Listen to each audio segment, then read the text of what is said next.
রমজানে যেন স্থিতিশীল থাকে সেই প্রেক্ষিতে সরকারি নির্দেশনা প্রতিপালনের লক্ষ্যে নিয়মিত অভিযানের অংশ হিসাবে কারণ বাজারের কিচেন মার্কেট এলাকায় মোবাইল কোর্টের অভিযান পরিচালনা করি। আমাদের সাথে আপনারা যেমনটা আমাদের র্যাব-2 এর অধিনায়ক বলছিলেন, আমাদের র্যাব-2 এর সহায়তায় আমাদের সাথে ভোক্তা অধিকার সংরক্ষণ অধিদপ্তরের প্রতিনিধি আমাদের সাথে উপস্থিত ছিলেন। আমরা মূলত যে ধার্যকৃত মূল্য তার থেকে অতিরিক্ত রাখা, মূল্য তালিকা প্রদর্শন না করা এবং একই সাথে মূল্য তালিকা বা মেয়াদ ঠিকমতো প্যাকেজিংয়ে উল্লেখ না করা, এ ধরনের অপরাধে 9টি মামলায় মোট 26,000 টাকা অর্থদণ্ড করেছি এবং অর্থদণ্ড আদায় করা হয়েছে। আজকের অভিযানের মূল উদ্দেশ্য ছিল মূলত আমাদের যারা বিক্রেতারা রয়েছেন তাদেরকে একটি সতর্ক বার্তা দেওয়া।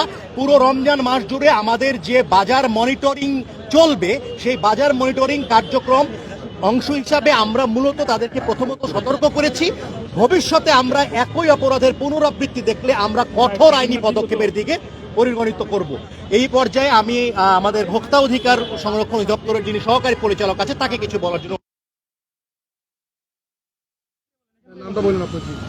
আমি শিকদার শাহিনুর আলম, সহকারী পরিচালক, জাতীয় ভোক্তা অধিকার সংরক্ষণ অধিদপ্তর।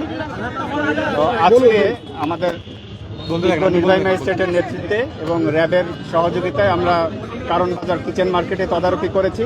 এখানে আমরা বেশ কিছু প্রতিষ্ঠান তদারকি করেছি, পাইকারি দোকান সহ খুচরা দোকান তদারকি করেছি, ফলের দোকান তদারকি করেছি।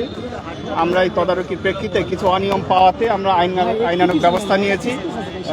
বিজ্ঞ ম্যাজিস্ট্রেট বলেছেন যে আমরা 9টি প্রতিষ্ঠানকে 26,000 টাকা অর্থদণ্ড প্রদান করেছি এবং আদায় করেছি এবং আমরা একই সাথে জরিমানার পাশাপাশি বাকি ব্যবসায়ীদেরকেও সতর্ক এবং সচেতন করেছি তারা যাতে ভোক্তা অধিকার আইন যথাযথভাবে মেনে ব্যবসা কার্যক্রম পরিচালনা করে। এবং আমরা আমাদের বাজার তদারকি কার্যক্রম পুরো রমজান মাস যাবৎ প্রতিদিন বিভিন্ন বাজারে আমরা আমাদের কার্যক্রম পরিচালিত হবে। তো এই বিষয়ে আপনাদের সকলের সহযোগিতা কামনা করছি। আমরা সম্মানিত ভোক্তাদেরকে আহ্বান জানাবো তারা যাতে যাচাই বাছাই করে সচেতনতার সাথে বুদ্ধিমত্তার সাথে যাচাই করে পণ্য সামগ্রী ক্রয় করে সিদ্ধান্ত নেন এবং বিক্রেতা বা ব্যবসায়ী বৃন্দদের প্রতি আমাদের আহ্বান থাকবেন তারা যাতে আইন মেনে এবং ক্রয় রসিদ সংরক্ষণ করে মূল্য তালিকা প্রদর্শন করে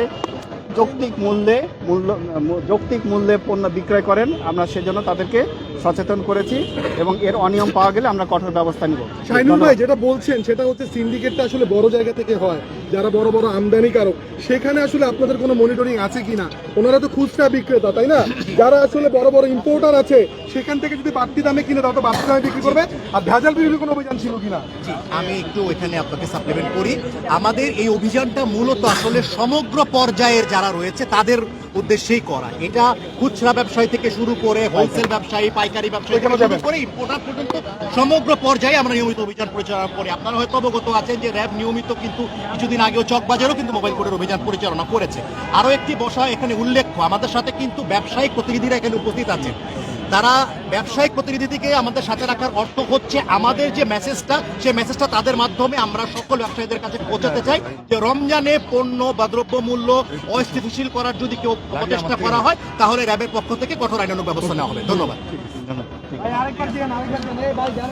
আস্তে আস্তে সবগুলো ভাই